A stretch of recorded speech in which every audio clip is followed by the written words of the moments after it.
Fadimatou Noutchemo est une entrepreneuse et dirigeante dynamique, actuellement directrice de Afrijet Business Service, une entreprise spécialisée dans la gestion des affaires et des services professionnels. Forte de son expertise en stratégie d'affaires et de son sens du leadership, elle a su propulser son entreprise vers de nouveaux horizons. Passionnée par le développement économique et l'innovation, elle joue un rôle clé dans le soutien aux entreprises africaines. Son parcours est marqué par une volonté de promouvoir l'excellence et d'encourager l'entrepreneuriat féminin en Afrique. Elle est reconnue pour son engagement vers le développement durable et la croissance des petites et moyennes entreprises. J'ai un parcours un peu atypique parce que je suis à la base de culture anglophone. Donc j'ai fait toutes mes études en anglais. Et là, je m'exprime en français aussi parce que j'ai vraiment besoin de pouvoir partager mon message à travers l'Afrique anglophone et francophone pour contribuer à cette union-là. J'ai une licence en économie, mais j'ai fait beaucoup de diplômes sur le terrain dans le domaine de l'aéronautique. Mais mon parcours a été un peu atypique. Donc j'ai fait la banque, les télécoms. Et il y a 14 ans, j'ai découvert le secteur aéronautique qui, pour moi, est une industrie qui a beaucoup de potentiel pour l'Afrique et pour lequel j'ai dévoué ma carrière, mon activité sociale à encourager, promouvoir des jeunes à intégrer cette industrie en mettant les filles en particulier. Déjà, je suis une femme très active dans le domaine professionnel, mais aussi une maman. Je suis maman et je consacre le temps à ma famille et à mon travail. Et la joie que j'ai, c'est qu'en fait, ma famille fait partie de mes activités. Donc du coup, comme on fait de l'entrepreneuriat social, à pouvoir rencontrer les couches sociales défavorisées pour les orienter vers mon industrie, ça fait que mon travail qui est de transporter à travers les activités de la compagnie aérienne des gens, des communautés, nous met en amont dans une vie sociale collaborative qui fait que j'ai pas le sentiment de souvent avoir une dissolution entre mon travail et ma vie privée. Donc mon travail c'est ma passion, ma famille c'est ma vie et j'ai réussi à trouver un équilibre. C'est mon entrée dans le secteur aéronautique parce qu'il y a 14 ans, quand j'ai découvert cette industrie et que j'étais avec un poste managérial, j'étais la seule au milieu des hommes et dans une industrie toute nouvelle. Et donc le rejet dans certains milieux, parce que j'étais responsable logistique et achat dans la compagnie aérienne pour laquelle je travaillais, et j'étais la seule femme, en plus manager.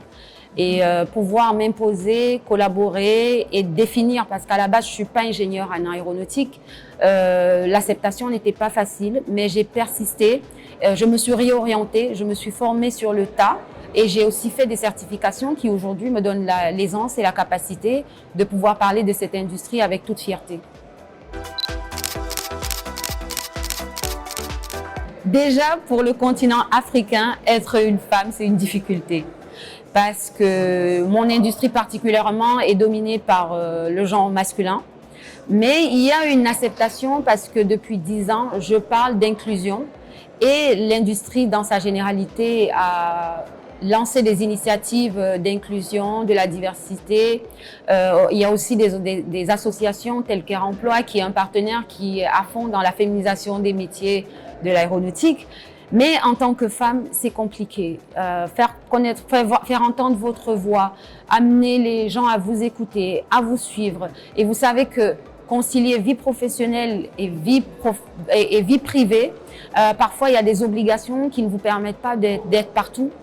Et ça aussi, c'est difficile parce que vous êtes le socle de la famille et en même temps, comme j'ai dit, en tant que femme manager d'équipe, vous n'êtes pas là que pour gérer le travail, vous êtes aussi là pour assister vos collaborateurs parce que la situation actuelle est tellement difficile pour tout le monde que pour atteindre vos objectifs, vous avez aussi un rôle de mère dans vos entreprises parce que c'est tous les matins que vous avez un emploi. Vous savez, être leader, c'est pouvoir avoir une vision qui va dans la construction de quelque chose de positif. Parce qu'aujourd'hui, on voit à travers les réseaux sociaux, on a beaucoup de jeunes femmes qui se disent leaders, mais qui, à la fin, ne se posent pas la question de savoir si leur contribution apporte à quelque chose de constructif. Donc pour toutes ces jeunes filles ou ces jeunes femmes qui aujourd'hui m'écoutent, j'ai un message pour vous.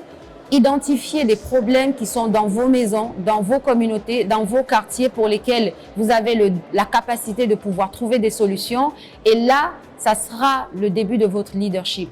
Avoir la capacité de résoudre des problèmes à travers des solutions pour la communauté est déjà une forme de leadership à pouvoir mobiliser ces gens-là pour le bien-être. Je vais prendre un petit exemple. Vous pouvez être d'un quartier défavorisé et juste voir que le nettoyage ne se fait pas, les travaux communautaires ne se font pas. Si vous avez la capacité à mobiliser des jeunes filles et à communiquer à travers les réseaux sociaux sur l'entretien de vos communautés pour une santé saine, pour chasser, pour ceux qui ont des moustiques, là vous êtes un leader. Et parce que en fait, être leader, c'est pas juste se lever un matin et être directrice générale. Non. Être leader, c'est pouvoir impacter positivement des personnes. Ça peut être dans votre maison, votre communauté, votre quartier, votre village et de partager pour que les gens puissent vous suivre. Donc, n'hésitez jamais. Si vous avez une petite idée, il n'y a jamais de petite idée parce que vous ne savez jamais combien de personnes vous pouvez inspirer.